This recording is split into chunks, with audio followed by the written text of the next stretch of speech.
Welcome to my weekly webcast. Ask Chuck is your opportunity to ask me questions by email, Facebook, any way you want to. I'll get to the couple questions in just a moment. Last week I did not have my webcast because we had our Thanksgiving break. I had an opportunity to hold several meetings in Ames and Des Moines while I was home. Otherwise, I enjoyed a weekend with family over the traditional Thanksgiving. I thank you for emailing in your questions to me, and so I'm going to go to the questions that we got first of all from Mike, Cedar Rapids, emails. I just visited the recovery website and feel ripped off.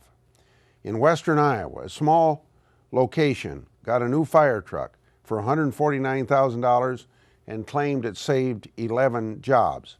How do we stop this? Well, it's quite obvious in a little town you didn't save 11 jobs just because you got a fire truck. So this brings up something that I've been fighting for a long period of time. The follow-up to what's been done on job creation is just not very accurate because there has not been enough transparency in money going out of the federal treasury under stimulus and under TARP. And so one of the ways that I tried to help in both instances was to make sure that there was an special inspector general to keep on top of this. This special inspector general has had some problems getting information that's been needed in the case of TARP.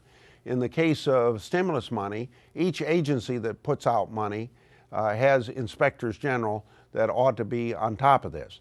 But the recent argument over how accurate the figures were of stimulus money saving jobs or even creating jobs, more so, is one that's still out there for public debate and a great deal of dissension about whether the figures are accurate.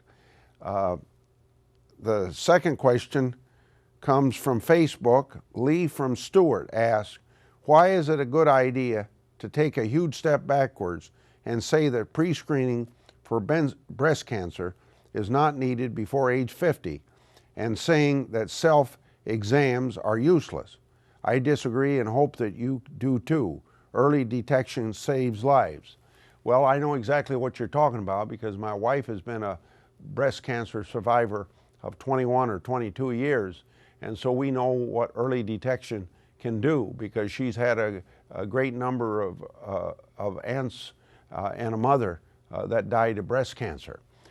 So I think that there's a great deal of backtracking now on this recommendations, and you're going to find a more traditional approach to breast cancer screening, and there ought to be, because we should make sure that this is based upon sound medicine and sound science and not based upon some effort by some bureaucrats just simply to save health care dollars.